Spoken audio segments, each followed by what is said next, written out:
Hello students, today we are going to discuss complex numbers and quadratic equations. तो सबसे पहले बात आती है कि कॉम्प्लेक्स नंबर्स हैं क्या, कहाँ से आया, इसकी हिस्ट्री क्या है। तो कॉम्प्लेक्स नंबर्स का जो सबसे पहला ग्रीक्स जो थे उनको ये पता था, इस फैक्ट का पता था कि नेगेटिव नंबर्स का स्क्वायर रूट एग्जिस्ट नहीं करता है। But credit goes to Indian mathematician mister Mahavir, जिन्होंने इस डिफिकल्टी को क्लियरली स्टेट किया, मेंशन किया। और डिफिकल्टी क्या थी, उस डिफिकल्टी के बारे में आऊँगा। कॉम्प्लेक्स नंबर्स कहाँ से क्यों आए, तो एक डिफिकल्टी उन्होंने फेस की, वो मैं आपको बताऊंगा। उसके बाद दूसरे हमारे मैथमेटिशियन, इंडियन मैथमेटिशियन भास्कर आए, उन्होंने भी इस डिफिकल्टी के बारे में लिखा अपनी बुक में, बीज गणित, उसमें मेंशन किया उन्होंने। इसके बाद और बाकी के मैथमेटिशियंस ने भी इस पे रिसर्च की, और एक स्विस मैथमेटिशियन ऑयलर, उन्होंने एक सिंबल आयोटा, ये जो सिंबल आप देख रहे हो, ये आयोटा का सिंबल ऑयलर ने दिया। तो अब बात करते हैं कि कॉम्प्लेक्स नंबर हैं क्या और क्यों जरूरत पड़ी कॉम्प्लेक्स नंबर्स की, क्या प्रॉब्लम थी, क्या डिफिकल्टी फेस कर रहे थे। क्या कॉम्प्लेक्स नंबर्स सच में कॉम्प्लेक्स हैं? नहीं, केवल नाम कॉम्प्लेक्स है, ज्यादा कॉम्प्लेक्स नहीं है। ओके, चलिए स्टार्ट करते हैं।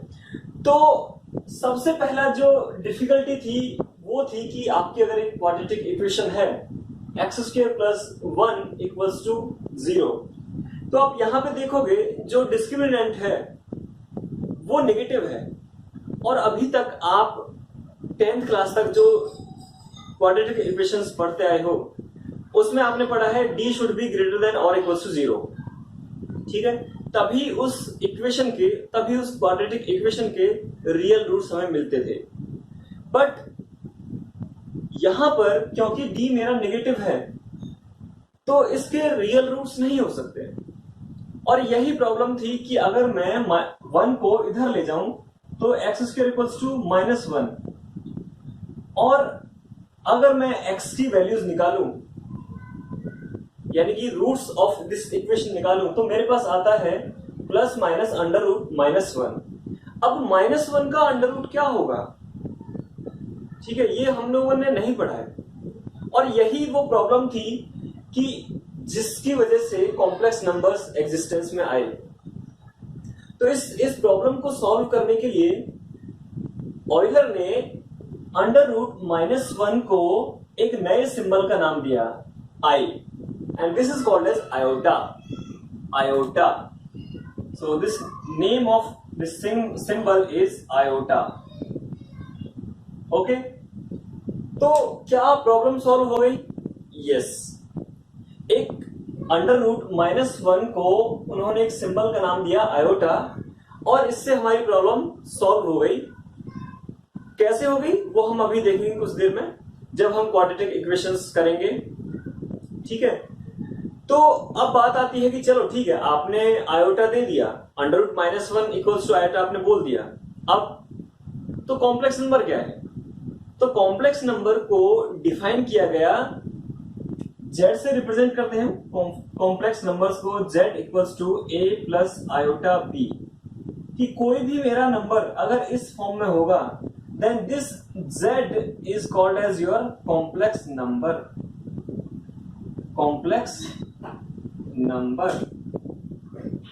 ओके, यहां पर a और b जो है, a and b, these are real numbers. A and b. So a complex number is defined as in the form of a plus iota b. Iota is same √-1. Iota is √-1. Okay. Now ये complex number हमने define कर दिया। अब इसमें आप दो चीजें देख रहे हो, a और b। तो ये जो a है इसको बोला जाता है real part of z। Okay, real part of complex number z, real part of complex number z। Okay, कि जो मेरा z कॉम्प्लेक्स नंबर है उसका रियल पार्ट वो होगा मेरा a, और b को बोला जाता है इमेजिनरी पार्ट। b को मेरा बोला जाता है इमेजिनरी पार्ट, IMZ। रिप्रेजेंट करने का तरीका, real part of z RE for real and IM for imaginary. So this is imaginary part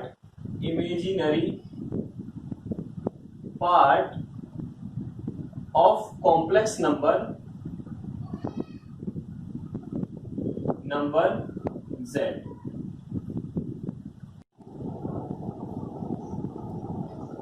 Okay, now let's take a complex number z equals to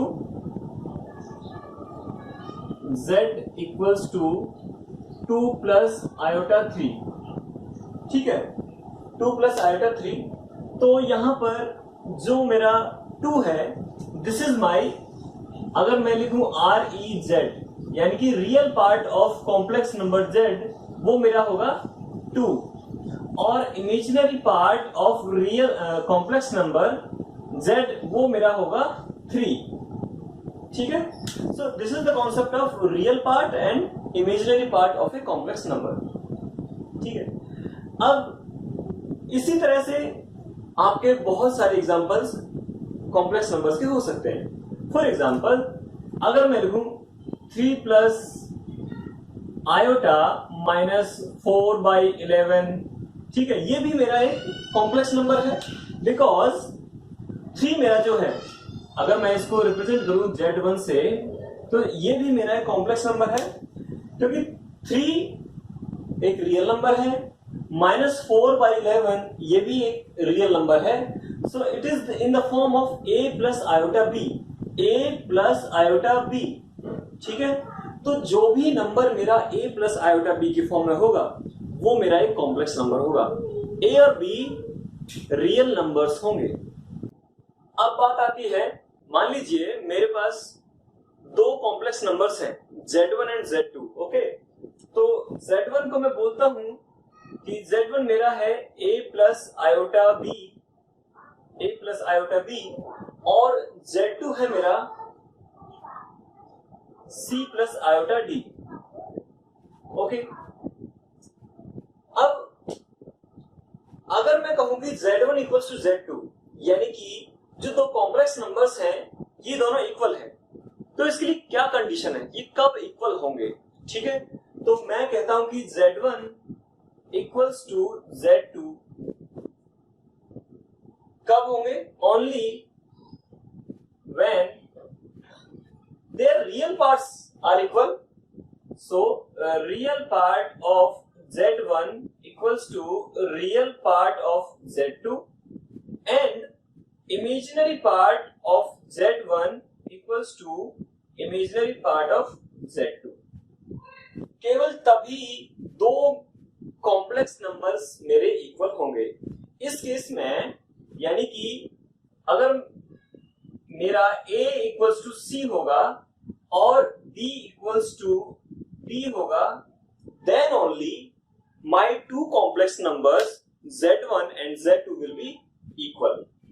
Is that clear?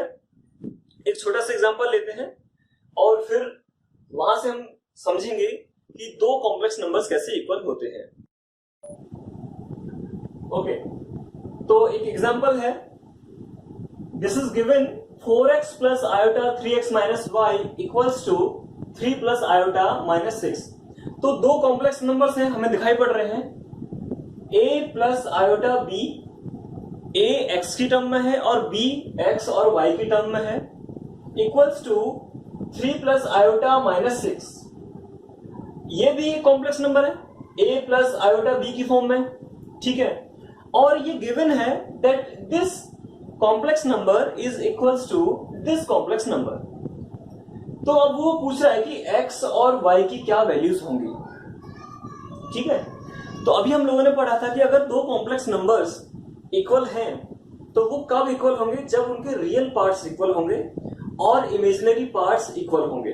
ठीक है, तो real part, इसका real part 4x और इसका real part 3, ये दोनों equal होने चाहिए, और इसका imaginary part 3x minus y, ये इक्वल होना चाहिए इसके इमेजिनरी पार्ट के। इसका इमेजिनरी पार्ट है -6, ये हुआ आपका -6। ठीक है, दो इक्वेशंस, दो वेरिएबल्स, आप आसानी से निकाल सकते हो x और y की वैल्यू। तो यहां से x मेरा निकल के आएगा x इक्वल्स टू 3/4, और ये वैल्यू आप यहां रख दीजिए, तो 3 into 3/4 minus y equals to -6।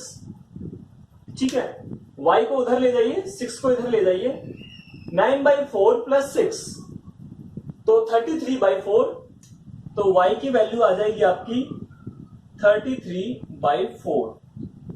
तो ये आपके x और y की वैल्यूज आपकी निकल के आ जाएंगी, जिनके लिए आपके ये दो कॉम्प्लेक्स नंबर्स इक्वल होंगे। Okay, so this is the concept of two complex numbers are equal if their real parts are equal and their imaginary parts are also equal. अब इसके बाद बात आती है आपकी एल्जेब्रा ऑफ कॉम्प्लेक्स नंबर्स। तो algebra of complex numbers में जो पहली चीज है वो है आपकी addition of two complex numbers.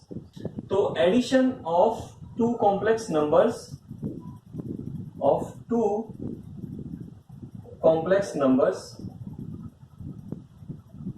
ठीक है, तो मान लीजिए पहला एक जो मेरा कॉम्प्लेक्स नंबर है वो मेरा है Z1 equals to a plus iota b, और दूसरा मेरा कॉम्प्लेक्स नंबर है Z2 which is equals to c plus iota d। ठीक है, अब इन दो कॉम्प्लेक्स नंबर्स को मुझे ऐड करना है, Z1 plus Z2। So Z1 plus Z2 equals to, तो दो कॉम्प्लेक्स नंबर्स का जो एडिशन जो डिफाइन किया गया है वो है कि इनके जो रियल पार्ट्स हैं वो ऐड हो जाएंगे, यानी कि a plus C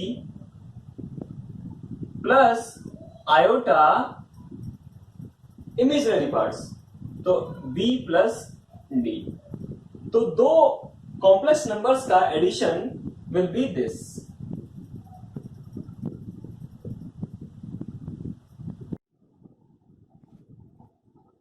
addition of complex numbers की कुछ प्रॉपर्टीज हैं, वो वन बाय वन हम देखेंगे। पहली प्रॉपर्टी है क्लोजर लॉ। क्लोजर लॉ मतलब कि दो कॉम्प्लेक्स नंबर्स का जो एडिशन होगा that again will be a complex number. यानी कि अगर मेरे पास दो कॉम्प्लेक्स नंबर्स हैं Z1 एंड Z2, तो इन दोनों का जो एडिशन होगा, इन दोनों के एडिशन के बाद जो एक नंबर मुझे मिलेगा दैट विल अगेन, मान लीजिए Z3, इन दोनों के एडिशन से मुझे एक नया कॉम्प्लेक्स नंबर मिला है Z3। So this Z3 will be again a complex number. So this is called as your closure law. Addition of two complex numbers is a complex number. This is our closure law. So this Z3 will be a complex number. This will be a complex number. Okay, now the next property is our commutative law. So commutative law says that कि अगर दो complex numbers मेरे पास हैं Z1 और Z2, तो अगर उनको मैं Z1 प्लस Z2 करूं that will be equals to Z2 plus Z1। Okay, तो पहले मैं Z1 लेता हूं, उसके साथ Z2 को ऐड करता हूं, that will be equal to Z2 plus Z1। Okay, this is our commutative law. और अभी आपको देखने में बहुत आसान लग रहा होगा कि ठीक है, बहुत सिंपल है, Z1 plus Z2 equals to Z2 plus Z1, ये बहुत कॉमन सेंस की सी बात है। ठीक है, बट कई बार आप ऐसे चांसेस हो सकते हैं जहां पर आपको इसका यूज देखने को मिल जाए। ठीक है, वहां पर एक बार आप कंफ्यूज हो सकते हैं, तो ये आपको हेल्प करेगा वहां पर। ठीक है, कुछ क्वेश्चंस हम देखेंगे जहां पे इसका यूज होगा। तीसरा, एसोसिएटिव लॉ।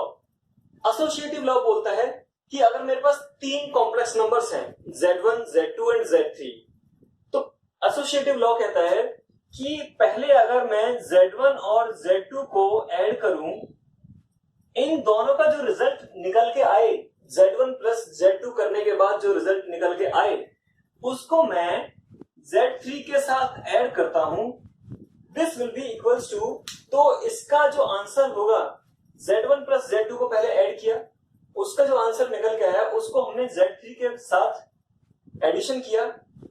सेम होगा कि अगर मैं पहले Z2 और Z3 को ऐड करूं, इन दोनों का जो आंसर निकल के आए उसको मैं ऐड करूं Z1 के साथ। अगेन ये देखने में बहुत सिंपल लग रहा है, बट इन लॉज की आपको जरूरत पड़ सकती है। ओके, ठीक। Next, existence of additive identity. अब देखो यहां पे दो चीज आ रही है, दो वर्ड्स आपको दिखाई पड़ रहे हैं, एडिटिव और आइडेंटिटी। तो एडिटिव मतलब एडिशन से रिलेटेड टू एडिशन, और आइडेंटिटी मतलब एक कॉम्प्लेक्स नंबर की अगर हम बात कर रहे हैं तो उस कॉम्प्लेक्स नंबर की एक आइडेंटिटी है, खुद एक कॉम्प्लेक्स नंबर की एक आइडेंटिटी है। तो कहना चाह रहा है कि इसको इस तरह से समझ सकते हैं हम, एडिटिव आइडेंटिटी को हम इस तरह से समझ सकते हैं कि एक कॉम्प्लेक्स नंबर है, उसके साथ अगर मैं कोई और कॉम्प्लेक्स नंबर ऐड करूं, कुछ ऐसा कॉम्प्लेक्स नंबर ऐड करूं कि जो मेरा ओरिजिनल कॉम्प्लेक्स नंबर है वो सेम रहे एडिशन के बाद, तो वो जो दूसरा कॉम्प्लेक्स नंबर है जो हम ओरिजिनल कॉम्प्लेक्स नंबर के साथ ऐड कर रहे हैं, that second complex number will be called as your additive identity. और वो क्या होगा, किसी नंबर के साथ आप कुछ ऐसा ऐड करो कि वो नंबर फिर दोबारा वही मिल जाए, सिंपल, जीरो। ओके, सो मान लीजिए मेरा Z1 कोई कॉम्प्लेक्स नंबर है और इसके साथ मैं 0 प्लस आयोटा 0 ये ऐड करता हूं, ठीक है। तो अगेन मुझे क्या मिलेगा, Z1। So this 0 plus iota 0, this is called as your additive identity. और 0 इसको बोलते हैं हम zero complex number. So this 0 plus iota 0 is called as your additive identity. Okay? ठीक है। नेक्स्ट आपका है एग्जिस्टेंस ऑफ एडिटिव इनवर्स। और एक बात और कि ये जो एडिटिव आइडेंटिटी है ये फॉर एवरी कॉम्प्लेक्स नंबर ये एग्जिस्ट करती है, और ये जो लॉज हैं फॉर एवरी कॉम्प्लेक्स नंबर्स ये लॉज वैलिड हैं। ओके, चल now for every complex number there exist an additive inverse. So this is called as your existence of additive inverse. अब इसका मतलब सोच के देखिए कि दो टर्म्स यहां पे आ रही हैं, एडिटिव और इनवर्स।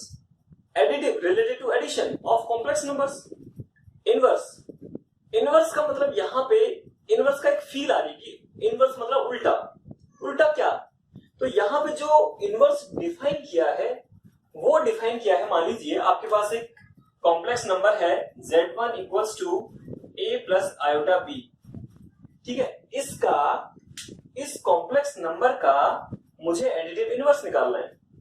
तो मैंने जैसे बोला कि कुछ फील आ रही है, इनवर्स के नाम से कुछ फील आ रही है, ठीक है। और रिलेटेड टू एडिटिव, तो यहां पे जो एडिटिव इनवर्स डिफाइन किया गया है that is minus a minus iota b। So this complex number is called as your additive inverse. Okay, so this is my what, minus Z1. Okay, so additive inverse is nothing but negative of original complex number which has been given to us. तो मुझे दिया गया था पहले Z1, मुझे complex number दे दिया गया a plus iota b। इस Z1 equals to a plus iota b का एडिटिव इनवर्स निकालना है। So the additive inverse of Z1 a plus I equals to a plus iota b will be minus Z1. Okay, तो minus आप multiply करोगे यहां minus a minus iota b. So this term is called as your additive inverse. So this minus Z1 will be your additive inverse. तो additive inverse में आप एक चीज observe करोगे कि अगर Z1 जो मेरा ओरिजिनल कॉम्प्लेक्स नंबर है उसको उसके साथ अगर मैं एडिटिव इनवर्स को ऐड करूं तो मुझे जीरो मिलेगा, यानी कि Z1 plus minus of Z1 this will become zero. Okay, तो एडिटिव इनवर्स जो कि मेरा माइनस ऑफ Z1 है वो कैसा नंबर होगा? वो एक ऐसा नंबर होगा जो मेरे ओरिजिनल कॉम्प्लेक्स नंबर को जीरो बना दे. ऐड करने के बाद वो मेरे ओरिजिनल कॉम्प्लेक्स नंबर को जीरो बना दे. So that will be called as my additive inverse. So this is the concept of some properties of your addition of complex numbers. Closure law, commutative law, associative law, existence of additive identity and existence of additive inverse. Okay, इसके बाद आता है difference of complex numbers. तो आपके पास अगर दो complex numbers हैं उनका आपको difference निकालना है. तो कैसे करेंगे कि मान लीजिए पहला आपके पास कॉम्प्लेक्स नंबर है Z1 माइनस Z2, दूसरे कॉम्प्लेक्स नंबर को आप माइनस करना चाह रहे हो, तो इसको एक सिंपल तरीके से किया जा सकता है कि इसको मैं लिख सकता हूं this is equals to Z1 plus minus of Z2. Okay, तो माइनस ऑफ Z2 बहुत सिंपल है, और जो माइनस ऑफ Z2 है यानी कि फॉर एग्जांपल अगर आपका Z1 है a प्लस आयोटा b और आपका Z2 है c प्लस आयोटा d, तो मुझे अगर Z1 माइनस Z2 निकालना है, मुझे अगर Z1 माइनस Z2 निकालना है तो पहले आप Z2 का नेगेटिव निकालिए. Z2 का नेगेटिव, और Z2 का नेगेटिव होगा minus Z2 equals to minus c plus iota minus d. अब जो माइनस Z2 है उसको आप ऐड कर दीजिए, माइनस Z2 को ऐड कर दीजिए Z1 के साथ. ठीक है, तो Z1 आपका ये रहा, माइनस Z2 ये रहा, इन दोनों को आप ऐड करोगे तो आपको मिलेगा Z1 minus Z2 equals to a minus c plus iota b minus d. Okay, तो कहने का मतलब अगर दो कॉम्प्लेक्स नंबर्स का आपको डिफरेंस निकालना है तो आप जो दूसरा कॉम्प्लेक्स नंबर है उसका नेगेटिव ले लीजिए, और वो नेगेटिव के बाद जो आंसर आए, आपको नेगेटिव लेने के बाद जो आपका आंसर आए उसको आपको ऐड करना है Z1 में, जैसे हमने यहाँ पे किया है. सो this is the concept of your difference of complex numbers.